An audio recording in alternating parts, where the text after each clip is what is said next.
Alright, hello boys and girls. Today a story time given by Joshua Dickey again. Once again it's authored by A Patriot's Journey, Forging Hope, Volume 1. I'll be reading poems 5 and 6 today, and then we'll have just a quick little discussion of what I was thinking and feeling during these specific times while I was writing this. So, let's get to it. Okay, the poem is called Alone. I am angry and full of rage. I must write why on this page. You cannot undo what's been done. Just like you can't stop the rising sun. Not everyone in your life can you trust. Knowing their background is a must. People want to impress you, saying, "You're just the same, really. You're playing." Into a fool's game, I have no problems with being alone. I am able to know my surrounding and skills to hone. I waste a lot of time with people I don't want to see, all because I brought into a lie that will never be. I bought into a dream right down to the dog. When I get pissed off, I walk or take it for a jog. Why do people butt into other people's problems that ain't theirs? All it tells me is you suck, and who really cares? I don't care if you think I'm blunt or direct. If someone pisses me off, then they might get decked. Just remember, if I am standing and showing distance away, it means don't bother me or screw you and just have a nice day. So kind of what I'm thinking here is, in alone, is I have a lot to do with anger I'm facing. People like to lie, manipulate you into doing things you just normally wouldn't do. Then you realize that everyone in your life should be there. And as you're doing it, things start ringing louder and louder about specific individuals. So when you do finally realize that the true people that are meant to be there, by the support they're giving you, finally you can brave enough to confront the ones that are just wasting space in your life, the ones that are pretending just to be there for you.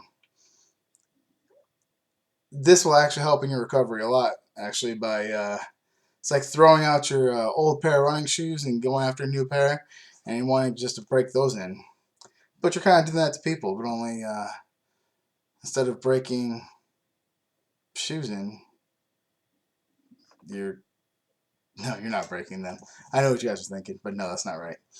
But what you are is you're finding inner strength from people that are there for you, actually, support wise. So by breaking the cycle of falling into bad habits to those people that are just trying to take advantage of you, you know, that's what you're actually breaking. Those chains, saying, hey, I ain't putting up with this anymore. I was easily manipulated before because maybe they just made life a little simpler, or anytime you went somewhere they were just like, oh hey man, come on, let me buy you a drink, or let me do this for you, let me do that for you, and they were just using you because you're just willing to do it. Maybe you just didn't care about where your life was going, or maybe they just wanted to have a good laugh at your expense, but you just couldn't really tell, because there's so many people around all the time. It's really hard to sift out who's fake and who's real.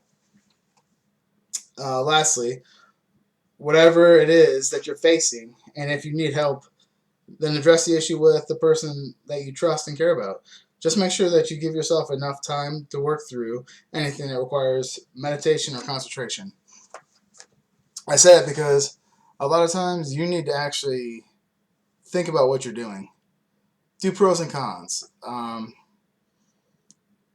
Family, people think, oh, hey, family is the best. You should always have family in your life. No, man, that's a lie. Sometimes family screws you. And you like to hold on to that belief that family's always going to be there and family are the best thing in the world. Dude, don't buy into that load of crap. Because that's what it is. It's crap. Family doesn't mean blood. Family is anybody that loves you, cares about you, will support you through thick and thin, and only has your best interests at heart. It's watch a movie, for goodness sakes. You see all the time that family just uses their kids to build a reputation or to get rich, and then they use the kid for all the money that they have.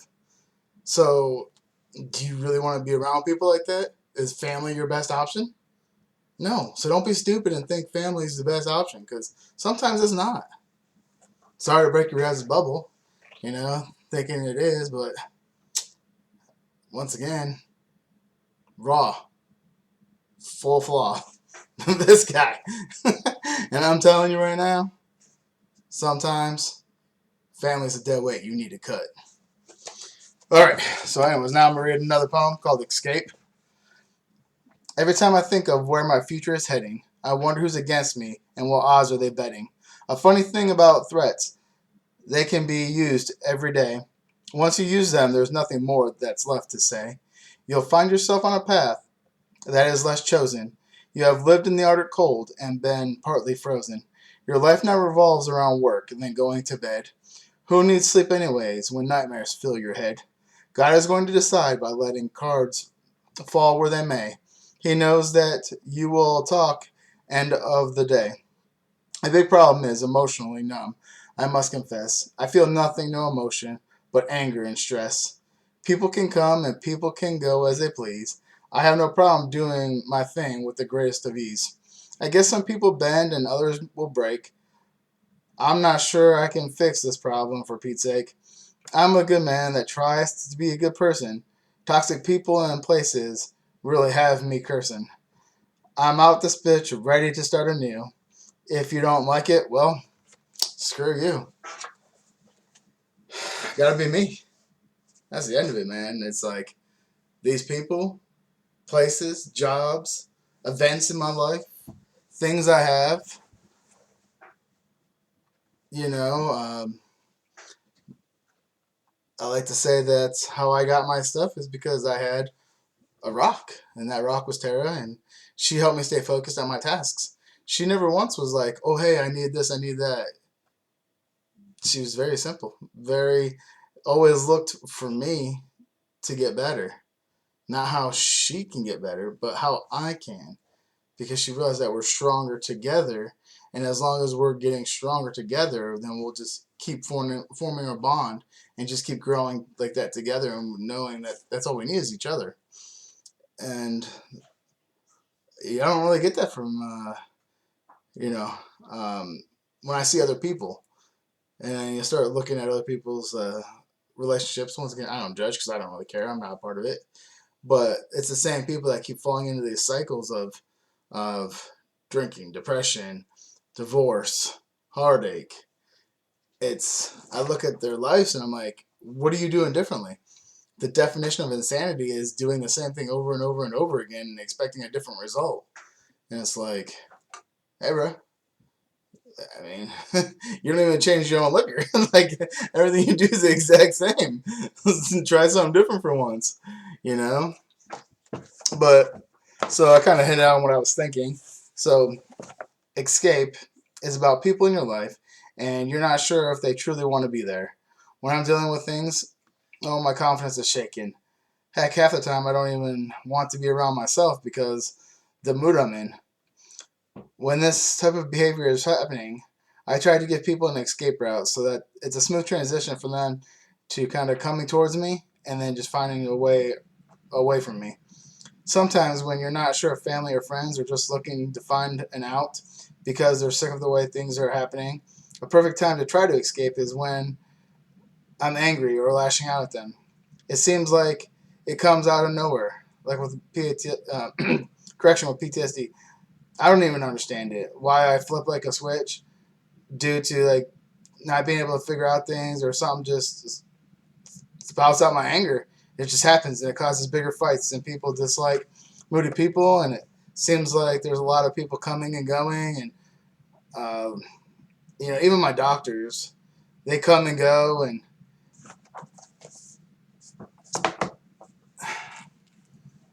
okay, so I'm gonna take this time to talk about doctors for a minute.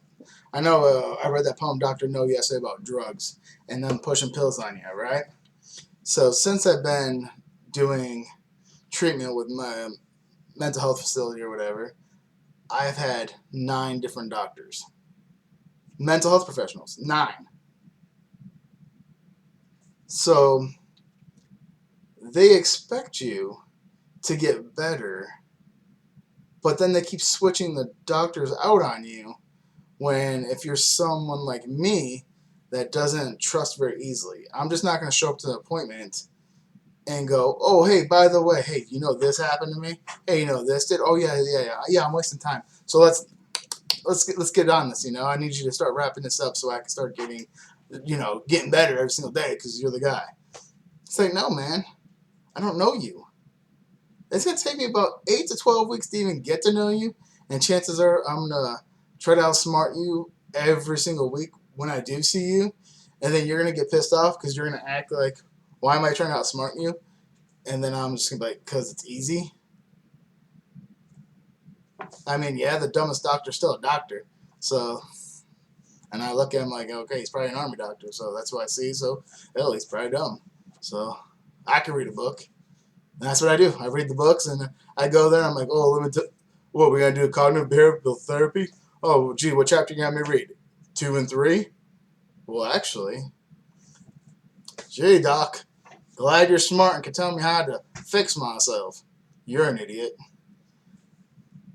And then it takes me forever, and I come home, I tell Tara, I'm like, it's a waste of time. Therapy is a complete waste of time. And she's like, why? And I'm like, because these people are stupid.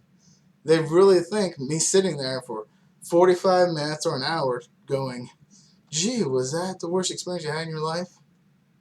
Well, you're not going to hear about it probably till week 12 if you make it that long.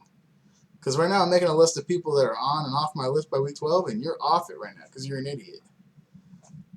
And if you do make it that long, and then I'm not going to start at the worst part, I'm going to give you a part that really doesn't even matter. Just to kind of see what you do with it. And then sometimes these doctors are like, oh my gosh, I can't believe you. I'm like, seriously? Dude, that's nothing. That's like the tip of the iceberg. And you're making it a big deal? Oh man, I wish that was the worst thing that happened to me. That's kid stuff. That's day one shit, baby. Like, what are you doing? You know? And so as you can see, I have a very hard time trusting people. I don't do it very easy. And but if you do earn my trust, and we have trust in each other, it's a lifelong commitment. Like, I will fight for you to the death. Like, it doesn't matter. Like, I have your back to the end. And there's no matter what anybody else can say or convince me or anything otherwise that will make me change my mind, unless all of a sudden I see you doing something that's so far from my moral compass that I want to cut you dead weight, you know? And I trust you because a lot of times you're kind of like me. So, so to the people out there that, you know, I trust and put their trust on me, I'm just going to give one, I mean, I talk about my wife all the time. She's always trusted, always has my trust because she's always my rock no matter what. Another guy, family that's always had trust in me, and I've always trusted them, was one of my really good friends, Richard Gustafson, who killed himself, which is the main reason why I wrote this book in this series. Another good family is the Rankins, Eric Rankin and his wife Shannon. It's another people. They're always looking after me and Tara, and you know, they never really lost their faith in me. So, appreciate that. All right, next week. Nothing on the weekend, guys. See you on Monday.